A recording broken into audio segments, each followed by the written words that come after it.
Wanted. Young men to rebuild Western civilization. Must be unafraid of pain, blisters, intellectual rigor, and a lifetime of long shifts with swords and shovels, digging ditches, repelling invaders, and reading stacks of books taller than their fathers. Must be impervious to manipulative women of all sorts, giggling virgins, cyber skanks, and even full cauldrons of Karens or hand-wringing clergy, but always seeking to hear and heed the words of Lady Wisdom. Immune to the leadership of hypocrites and LARPing online masculinitods, unaffected by abusive authorities, petty professors, and all brokers of official respectability. Willing to hoist the Jolly Roger and Johnny Cash's favorite finger whenever faced with idolatry. Long-suffering joy and determination required. Must be willing to dwell among the tombs and graves of the long dead, seeking truths that cannot die. Exhaustion guaranteed. Conflict guaranteed. Mortality guaranteed. New St. Andrews College. Liberal arts for the undaunted.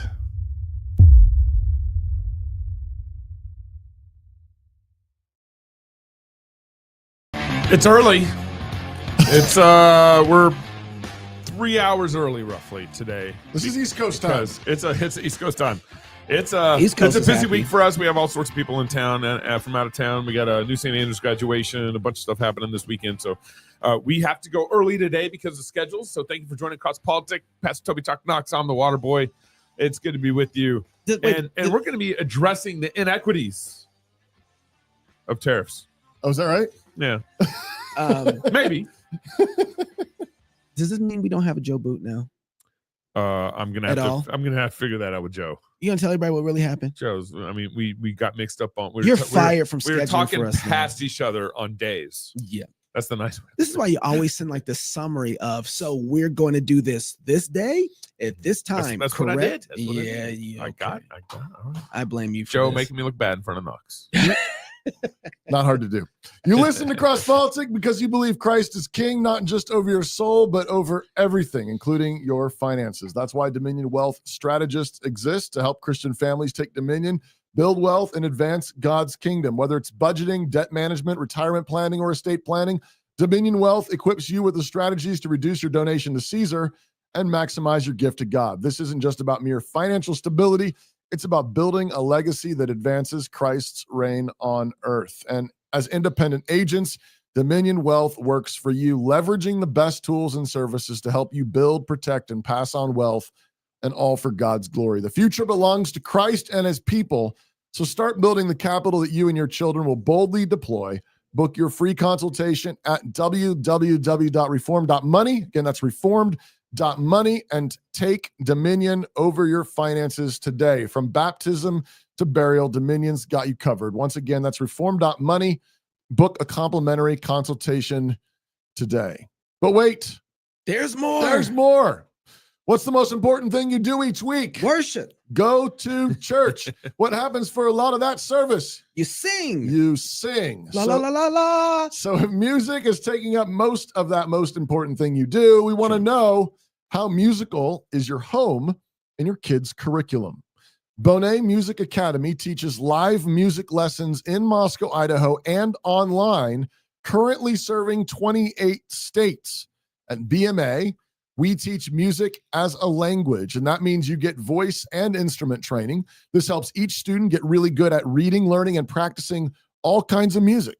We also partner with Christian schools and co-ops to expand their curriculum needs. So go to bonetma.com. That's BOHNET, MA.com/crosspolitic and set up a free consultation to talk about your family's or your school's needs. And of course, as a bonus, they will tell you 2 funny stories about Gabe in the consultation. Fair enough. So tell Siri to make a reminder to go to bonetma.com/crosspolitic. Again, that's BOHNET. That's Bonet. MA.com/crosspolitic and schedule a free meeting today. I asked Grok if what was the question? What's the difference between, are tariffs the new affirmative action? and Grok says the analogy holds only loosely. Tariffs are economic, global facing, and blunt. Affirmative action is social, domestic, and targeted. Calling tariffs the new affirmative action might be a rhetorical jab, framing them as populist handouts for certain industries, but they're more like distant cousins than twins. If you're digging into a specific policy or angle, I can zoom in further. What's the context you're thinking of? Well, because we're gonna talk about you're working on this blog post that's gonna be coming out on tariffs and affirmative action. And one thing I want to say before we get into that conversation is for a century and a half, our government has constantly been using tools that God has not given them to toy with our economy, to toy with our social life, our families. And so this has been something we need to, this kind of thinking is something that we really need to back out of, like a century and a half or 2 centuries of thinking that has just kind of gotten into the American bloodstream. I mean, all our politicians, especially on the conservative right, we talk about, limited government. We're limited government on the right. And yet they've only grown the budget just as much as the Democrats had over the years. Mm-hmm. We pointed out, I was probably 3 weeks ago, our budget, the U.S. budget in 2019 before 2020 was something like 4.2 trillion. And then 2020 hits, they passed through 2 stimulus packages in 2020. And so it ballooned our budget to something like 6 trillion. And then 2021, it was something like 6 trillion. 2022, close to 6 trillion, something like that. And then I think 2023 or something got to almost 7 trillion, 6 point something. 6.9. Yeah, something like that. And everything. And so they used a disaster, and the Republicans were in control for the first 2 stimuluses. Democrats were in control for the next one. So there's actually 3 that happened, but 2 in 2020. But they used that disaster to balloon our budget by $2 trillion, right, and everything. But I mean, all the policies for the slippery slope or whatever you want to call it, we've been running into. The government's been using tools that God has not given them to try to fix our economy, fix our life, whatever. The thing that we're gonna finish. I was just gonna say, and so now we have, Trump in the White House, and Trump, it's funny because he's never claimed to be a limited government guy. He's never been claimed to be like a good old conservative who talks about states' rights and all that stuff. No. But in a lot of ways, he's still better than that old guard. But he's also doing things like tariffs, which to me, I hope it could be a short run win and do some good things. What are the good things you want the tariffs to do? Well, I mean, so the problem is the tariffs, they're funny because they're negative for the people in the short run, mm-hmm. and in the long run too. And in the long run, yeah. The short run, they're probably better. So all Trump is trying to do, this is how I see it. All Trump is trying to do with the tariffs is he's trying to jack up their prices for steel, so our prices of steel make sense to buy locally. And so what that does is that fights their country's economy and gets their goods and services from bleeding into our country while we try to create a better in-house economy here in America. Or to make them say, hey, we should probably make our company. I was going to say in America, bring their company. I was going to say, if that's the only goal, that's terrible. Right. Okay. I think it's more than that. I'm hoping that what he's actually trying to do is play chicken with them and get them to drop all their regulations. That's what us, their tariffs on us. If that's what he's doing, I've got a little bit of patience to play the game. Why do we care if they drop their tariffs on us? Let's say we ship steel to their country and they say it's 25%. That only hurts their people. Why do we care? Because we're trying to sell there. Yeah, and they're trying to sell here. Right. But they're penalizing our products. It's harder for us to, if Ukraine or Greece or Italy is charging tariffs on U.S. goods and services, then that's also penalizing us because that's a market that we can't sell at a market price. So they're doing what you just said Trump was doing. But America is the largest market in the world. Why don't we focus on our own market and where we're selling better, where we're low and minimum wage, or we're fixing. Yeah. Oh yeah, we're fixing all the kinks. I'm just trying to help you out. Have a good reason for him to do the tariffs. Yeah, I don't agree. I'm not cheerleading any of it. You're just saying it best case, and I was just trying to explain like a best case would be we actually get rid of tariffs. Yeah, that's best case. Part of it too is the idea that you're just milking America dry.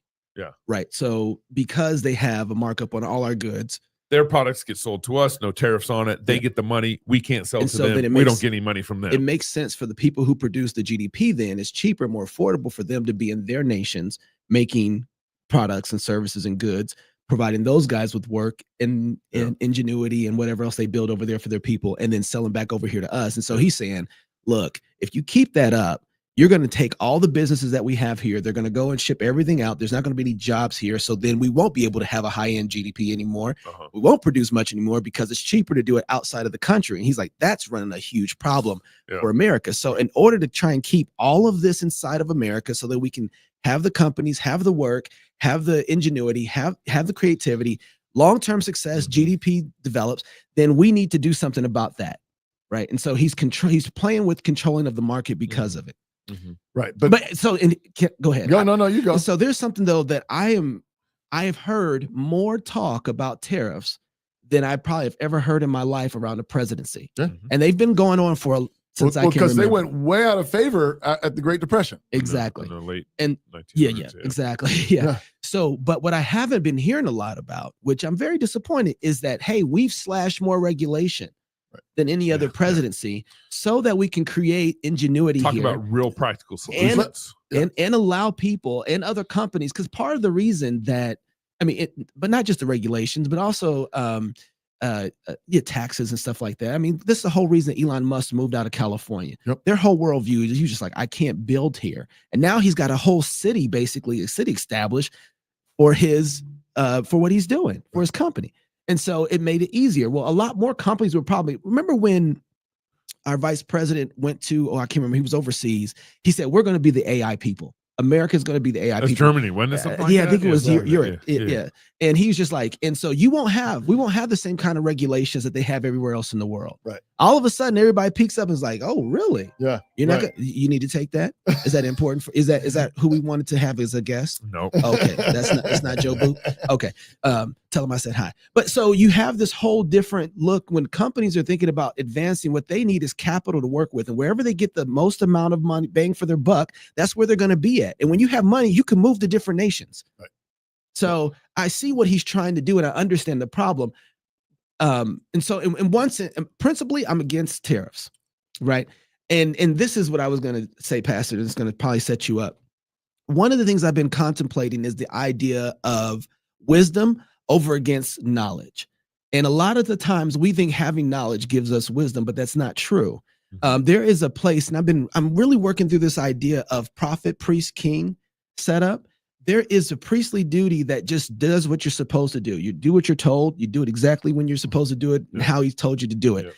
And then there's this kingly aspect that actually has the knowledge of what you're supposed to do, but he's got to rule, and not everything is written out in the book for him. So he has to function with wisdom. He has to be able to get to, and this is what we were talking about a little bit earlier. Solomon didn't have a verse to tell him that in this situation, you threaten to split the baby in half. Right. There's not a verse for There's that. not a verse for that. Right. There is now. Right. Yes. There's an example. But there's an example, but he's using wisdom in order to be able to apply the knowledge that he has. Yep. And so a lot of times we have knowledge. We don't always have wisdom because we don't seek after God to get it. And so then we get in these situations like right now, the current situation we just talked about with the tariffs. It's going to take wisdom to work with this. But somebody had to believe, those two ladies had to believe that Solomon was really going to split that baby in half. Otherwise, it didn't work. And this is what I've been torn at. I don't believe in tariffs. I think it was wrong. I don't think there's the knowledge that I have and understanding of biblical law. Tariffs don't work. Yeah, you're not allowed to cut babies. It's right. You're not allowed to cut babies. And yet here it is. And the real mom didn't want him to cut the baby. Right. And so this is the chicken part that you're talking about. If he's using it to play chicken, but at some point somebody's got to believe he's gonna do it. He's willing to cut a baby in order to be able to get the outcome that. And so I'm torn in this middle. You think the stock markets reacted when he said we're going to cut the baby? Right, exactly. Right. They probably did. Yes. You know, I mean, was there any tremors in the court? Yeah. You're going to do what? Yeah. This is why the whole thing is unsettled right now. It's volatility in the market because they don't know what's happening. Right. And they really don't know what Trump's going to do or if he's going to run for a fourth term, right? Third term. Which he just admitted that he finally did. Just trolling the Democrats. But he did. But it was enough that he's creating uncertainty in the market because they don't know what he's going to do. And he needs that in order to operate how he wants to operate in one way or another. Maybe. I hope. Well, if I mean, if his intentions are to play chicken, right? If his intentions. So if that's the intention, but of course he can't show us his cards. I know there are some people on the on the sort of strict free trade side of things that are afraid that he doesn't have a plan, and he's just being erratic Trump. I think he wants you to believe that. Yeah, I know. But anyways, it works very well. You don't get to where he's gotten being erratic. No. I think he takes risks. Yeah, I don't know. And he's willing to take big risks. Yeah, we'll see. We'll see. What are you uncertain about? I don't know if he. I'm just not sure if he knows what he's doing. Huh. On the tariff thing, particularly regarding tariff thing. Yeah, frankly. You think he actually wants tariffs? Maybe. Okay. Yeah, because he's not a pure conservative at all. He's never promised to be. That's true. So but he's not stupid. No, but he's a big government guy. Valid. And so he's talked like, hey, let's go back to the way things were when we had high tariffs, that kind of thing. And he's also toyed with dropping income tax. And I'm like, well, that would okay. Let's talk. But I don't think that's realistic. So, but he's a progressive, or I don't know. He's an old school liberal. He's an old school Democrat, basically. I agree. And so that's why I don't know if he knows what he's doing or if he has a plan. He's got some good guys around him that are more old school conservative on economics. And I think he's got some people who are creatively thinking outside the box, but you got all that in a room. And then I think, Trump does what Trump does. Trump can go either way. He does what he does. And I'm really hopeful that maybe there's a plan. Maybe there's a method to the madness. The big picture though, that I'm thinking about in all this is zooming out. And you both have touched on this already, but we have a terrible habit of letting the government create problems. Yeah.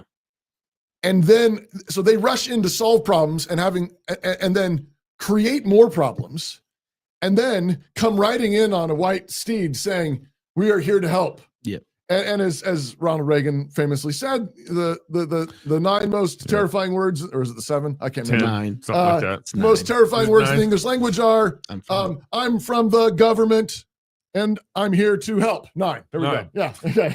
Government was one word. You almost went government. 3. Yeah. But it's like, as soon as we let that happen, when they overstepped their bounds, and began messing with markets, began messing with the economy, they started screwing things up. And then right on schedule, as soon as they've screwed stuff up, they offer to help fix the screw up. And right on schedule, their screw up creates bigger screw ups. I agree. And we've seen this. And the reason why I was thinking affirmative action is because that's a beautiful, atrocious, opposite of beautiful. But example of the very thing they did. So we let the government, we begged the government, we worshiped the government to try to fix our social problems, particularly among minorities, particularly among the Black community. Rather than addressing root problems like fatherlessness, like marriage, like abortion, just application of the law, and a growing failure to teach and disciple Christian virtue. All those things are government infused, though. Like that's the government. Fatherlessness, that's all government. Well, it was beginning to happen. No, they actually and then they subsidized it and encouraged it. Well, the fatherlessness was something they were proponents of. They did that. They established that. I just mean that it happens naturally in human societies because of sin. And the solution, though, is churches and families and private entities stepping in and ministering. And in that moment, though, rather than us trusting God's word and doing what he says to do about those problems, we called on Baal. Yeah. We called on civil government, false god, to save us. And civil government says, oh, you bet. Happy to do that. And then they absolutely put it on steroids. They cheered it on. I think they even initiated it. Well, I mean you have to. I'm looking at the welfare system that they brought into a situation. It's like, well, there you go. You had a strong, thriving families, and now you have weak families that you initiated. Right, but they had things to point to. There were broken families before the welfare state. No, there was divorce, there was adultery, and there was abortion before the welfare state. Yeah, but it was, Yeah. Oh, But I it know. wasn't nearly. Oh, I know. Not even close. I'm just saying they have problems to point to. Yes. Oh, Mm. yeah. There are problems to point to. I'm saying not I problems guess that. I don't understand why that point. Matt, I agree. I mean, No. I'm just saying that whatever we're looking at, whatever it was common. It wasn't like it was. Oh, it's just absolutely getting far worse that we have to jump in and save it. Sure. But when you don't take God's solutions, it does get worse. So when you're not turning to Christ, agree. That's my point. Yes, I know. And then you call on the government. Yeah, that's all I'm saying. Yeah. But so they come in and they say, "Save us, oh government." My point is that when the government got into those environments, because I think that whatever was going on in those areas, the church would have been able to handle that had they not felt like they superseded it. But it wasn't. It would have. Maybe. Yeah. I mean, or not. Yeah. I think you guys both agree. No. I don't know. I don't know where to get into this argument. I'm trying to make the distinction that they didn't just come in and help. What they did is they established the problem. Oh, I know. That's what I'm saying. You're saying the government established a problem, and then they said, "See, here's the problem, and now we need to." There's always problems inside of humanity. Yeah. Just so they could always innately. Yeah. Right. I'm just saying there's innate problems inside of society. Yeah. The government comes in and makes a problem that is that it wasn't even going to be like that or close to that if they blew it up. If they hadn't established they made it worse. But they established another set of problems that didn't exist there. That's what I'm trying to say. Yeah, yes. That's all I'm trying to say too. I don't know what we're arguing about. No, because but it metastasized. They're just it's like they gave gain of function to the family to this viral infections in a broken family and in the welfare state and then right on schedule because they screwed it all up and because they destroyed Black families and other minority families. They say, you know what we need? Affirmative action. Yeah. Yeah, right. We're gonna make people admit you to colleges. We're gonna make you hire these people at certain quotas. Yeah, we're gonna desegregate schools, force the desegregation of schools because of the very thing that we screwed up. Yeah, and so there's just this bad habit. It's this Lucy with the football. Like, here, we're gonna help you this time. Yeah, we're gonna help you this time. And or like government education, another great example. Yeah, we're gonna fix the schools. Yeah, they didn't need fixing. Right. But and there they are. They come in. And we're going to fix the schools. They screw them up. And they're like, what we need is more money. Yeah. More money to fix the schools. And you're like, but you made the problem when we gave you the money in the first place. Right. And so we do this over and over again. Can I just point to an example of that real quick? Yeah. Because I was just doing this last night. I was looking at, I can't remember who had said it, but they're basically the claim that the expenditures of America right now are dropped 5.1%. Have you seen that? Mm-hmm. That claim? It's like 5.1%. And I was looking, I was like, well, how much is that? What is that? What does that add up to and everything? And it's like, well, being that America is 25% of the GDP, I was like, wait a second. The federal government is 25% of the GDP. And I was like, wait a second. What? How is it that it's part of the GDP if they don't make anything? That's why. Because they're cycling the government funded money back into the system and they think that's helping, but then they're also adding inflation. So then your money gets less and less every time it cycles through the system, right? That's making everything absolutely worse. Making it absolutely worse. Yeah. So my point is that the government has a bad habit of getting into stuff that's not their business. And as soon as they do it, they make it worse. And then right on schedule, they come in and they say, let us help fix that problem. I'm from the government and I'm here to help. And then, of course, and we, the people, are responsible for this because we have let them continuously do this. Right. Amen. And they have real problems to point to because of human sinfulness and because of the real problems they made. Mm-hmm. But I think all of this then is an elaborate form of Stockholm Syndrome. Mm-hmm. Stockholm Syndrome is, of course, that tendency that the abused have to keep running back to their abusers. Right? They hit you. They mock you and they say, oh, but we love you. Mm-hmm. And rather than getting out of range, rather than saying, no, I don't trust you anymore, this Stockholm Syndrome is this return to your abuser. And we've been doing that for the last 100 years. But enough about Israel. Right. And all idolaters do this with idols. Right. Whatever the idol is that you do this with, if it's pornography and lust, if it's envy and materialism, if it's whatever it is, idols beat you, and then you go back to them. Yeah. And so over and over again, and the federal government is one of the great idols of our day. Yeah. We call on the federal government. Something goes wrong, save us, oh government. Yeah. Save us, Washington, D.C. Save us, Congress. Save us, Supreme Court. And it's idolatry. Mm-hmm. But my point is that so in economics, policy, and business, we are being absolutely abused by our government. Right. Why is the Rust Belt in such bad shape? Yeah. Why are working class Americans having this opioid crisis? Why is there so much despair? Why is there so much depression? Right. Why did the companies leave America? Yeah. Why did all the car companies leave America? Why did all those steel companies leave America? Because the federal government has been regulating, has been raping. Yeah. I like raping better. Yeah. The American workers. Yeah. Okay. Like how? Taxes, regulations, labor unions. Yeah. I mean, all of it. Yeah. We're just we mug them coming and we mug them going. Just pull out your pay stub. Yep. How much money got taken out of your pay stub? Yep. And how much more money is about to get taken out when you fill up for gas? Yeah, and then you got gas taxes, you got property taxes, you got inheritance taxes, you got all tax. Then you got health regulations, minimum wage regulations, labor laws, building codes. Yep. And how friendly is America to business? Yeah. I would say not. Yeah. Not like, and now you have what a tariff is essentially doing in this context. Again, I'll leave room for maybe there's a 4D chess move here. Maybe there's some chicken going on, and praise God if there is. Yeah.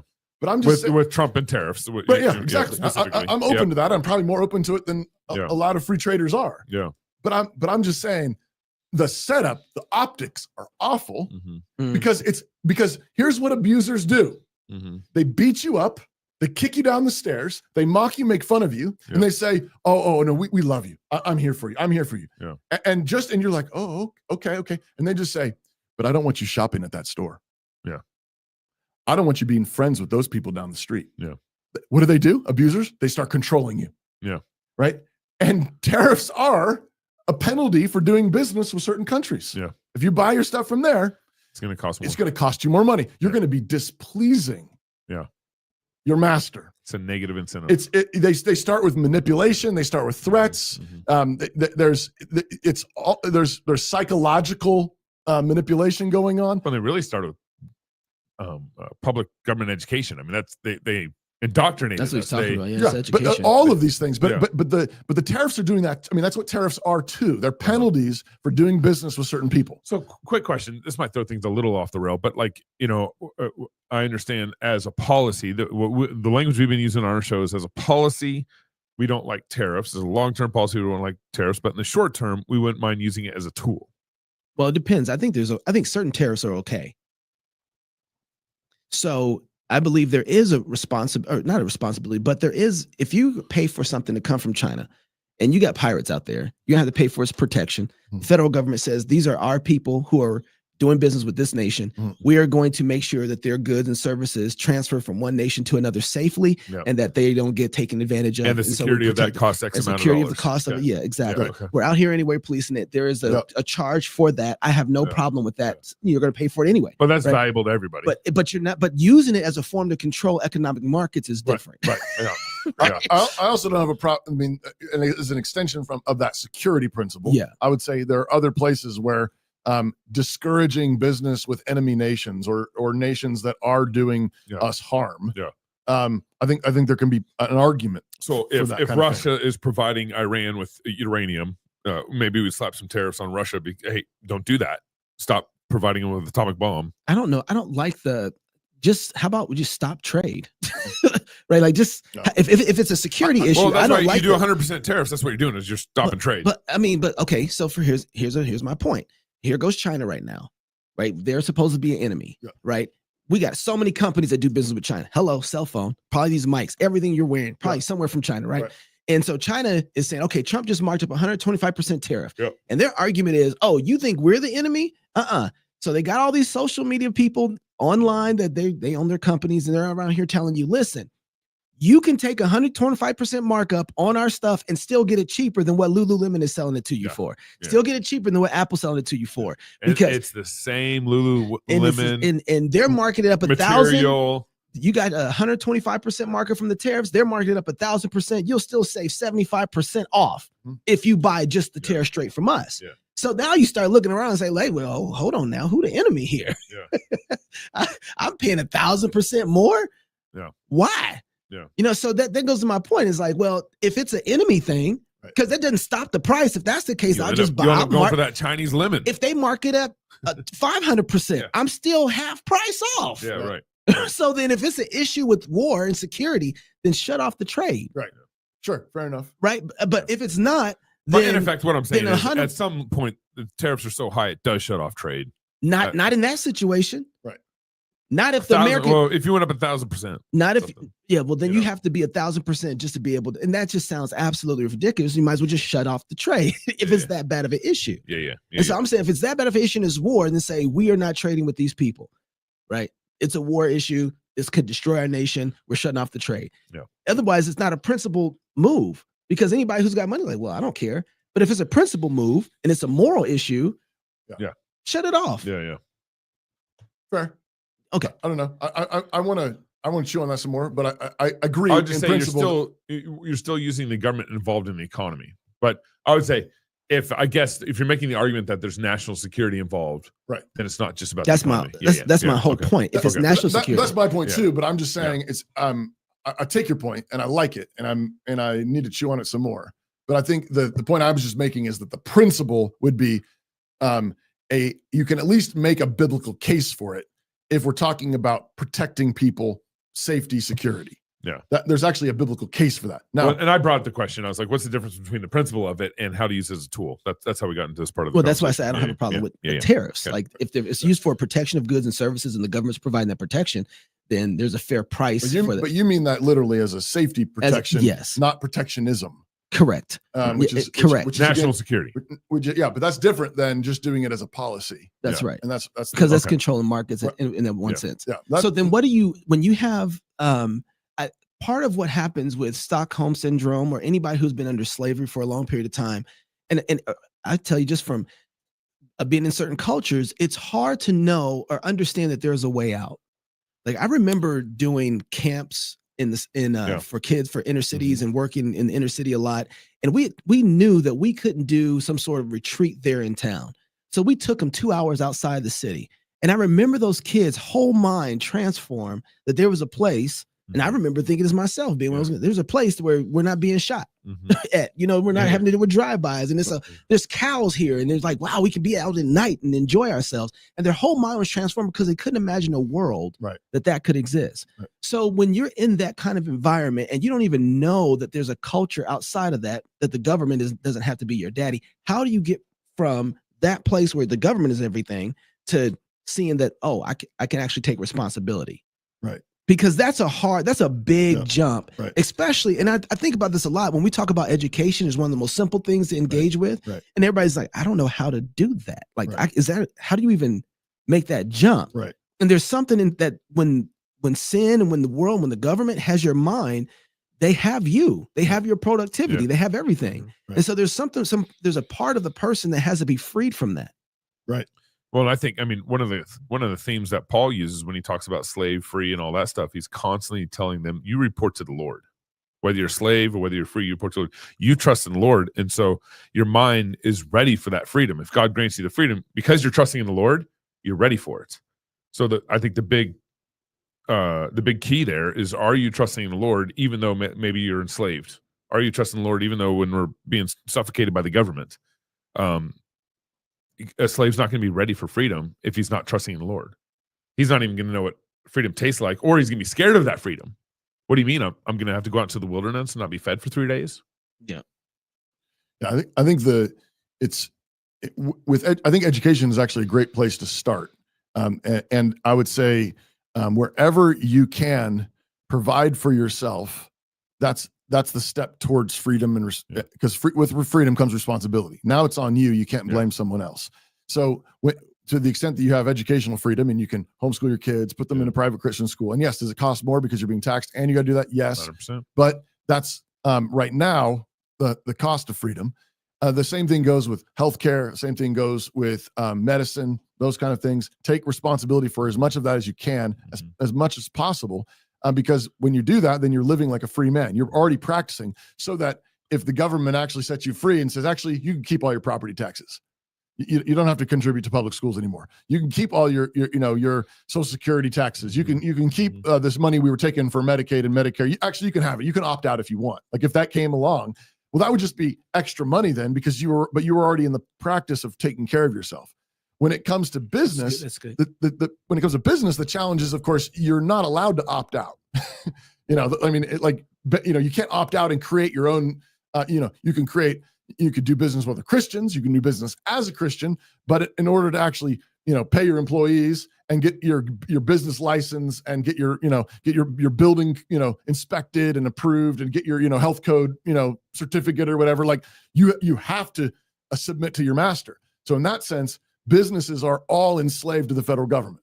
Businesses are all enslaved to the county government and state governments to the extent that we have those. You can't exist. You're not allowed to exist apart from their approval, which is enslavement. That's a form of slavery. We're not allowed to, it's not a free economy in the sense that I can't just decide. We do this sort of on the black market in terms of, your Cash App and, Facebook. Right. But it's not anymore. It's not black market anymore. Right. But I'm just saying, like, but you can do, you could buy and sell a handful of things, but as soon as you do that for any amount of money, for any length of time, you start becoming a target. You're a target and they're going to come for you in this and master wants his cut. Yeah. But there I would just simply say what you want to be doing is you want to be thinking like a Christian, not like a slave. Yeah. And I think this is what you're getting at, Gabe, which is just that you simply talk out loud and say, so Jesus, for example, when he's tested and they ask the disciples, does your master pay the tax? Does your master pay the tax to Rome? And Jesus says, well, to whom do the nations, who pays taxes? The nations or sons? And they say, oh, the nations, the enslaved ones, the people, the foreigners. Yeah. And he says, but you are sons. But so as to not to cause them any offense, go down and catch this fish, and you'll find a coin in his mouth, and go pay it for you and for me. I keep going to my pond, and there's not any coins in there. No coins in there. But I take that to mean when it comes to these unlawful taxes, which is a bunch of these are unlawful taxes, unlawful regulations that the Bible does not allow. That the government should not be stepping in and complicating and regulating free trade. Yeah. So they're unlawful, they're unjust, and I think because we're sons, I don't owe that. Yeah. Right. But because I don't want to create the offense that it will cause. Yeah. It's not a battle we want to fight. It's not a battle I want to fight. Yeah. I pay the tax. Right. I submit to the regulations. But I want to be doing that, saying what Jesus said. Yeah. I don't know this. Yeah, that's good. I'm a free man in Jesus Christ. Yeah. And that means because God is in heaven, because he made the world, because I'm made in his image, I'm not morally obligated to pay these taxes. I'm not morally obligated to follow this health regulation. A good example would be property taxes right now. Right. But all these things, I'm not morally obligated, but because I do not want to cause offense, because it's not worth the battle, I pay, I submit, I go through I hop through the hoops. Yeah. But I want to be saying out loud, this is unlawful. Yeah, that's right. This is not godly. This is not good. This is not right at all. And again, it's slavery. Yeah. And in Christ we are free. Right. But the root cause of all this slavery is our sin. Yeah. The root cause go back to it's our idolatry. There's always sin, and as you said earlier, Knox, what do you do with that sin? Are you going to call on idols? You're going to call on the government? You're going to say, save me, O government?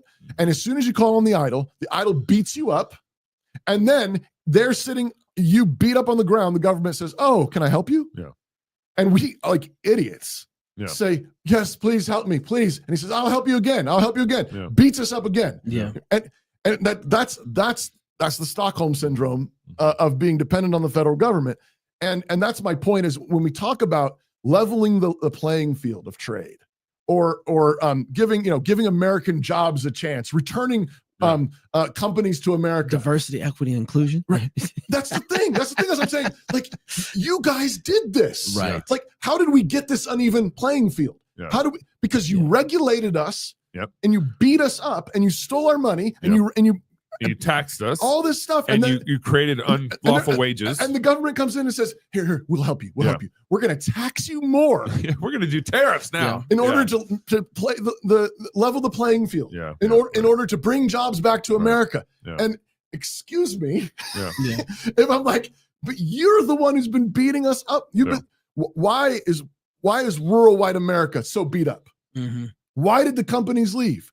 Why is inner city black urban centers all beat up? Mess. Why are they such messes? That's right. Because the government beat us up. The government took our money. The government subsidized broken families and fatherlessness and abortion. All these decades, they destroyed the very things that make economic prosperity possible. Mm-hmm. And so that's my point. Yeah. And they're coming in saying, you know what we're going to do? We're going to give you some cover by taxing you. Just be tough for a little while. Be tough for excuse me, but I you've been beating me up for decades. Yeah. Beating my family up for decades, stealing, robbing me, black and blue, coming and going. Yeah. And you're like, hold on just a little bit longer. We're going to give you your work back, your jobs back. We're going to fix it this time. And no, you screwed it up. And so faithful Christians should be constantly talking about what is and talking about how it ought to be. Yes. Yes. That's the post-mill vision. If you want to help, then stop helping. Yeah. Government. Yeah. Stop. Get out. Deregulate. Drop minimum wage laws. Yep. Drop these work environment regulations. Don't take the ESAs.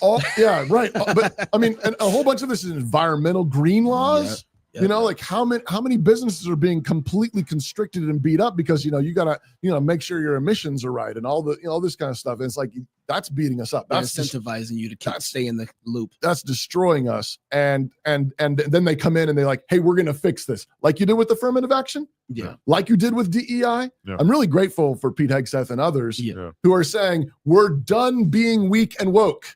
And I'm like, yes, and let's do it economically too. Go all the way. Let's not be weak and woke by taxing further the workers of America. Why not set them free? Why not deregulate and say, you know what, you can do business with anyone you want, however you want. In America, it's free. Yeah. That would actually, Amen. That would actually set us free. If you're single, get married. If you're married, have you some kids. If you have kids, go baptize them. Until tomorrow, love God with all your heart, soul, mind, and strength. Love your neighbor as yourself. Go fight, laugh, and feast. This is Cross Politic.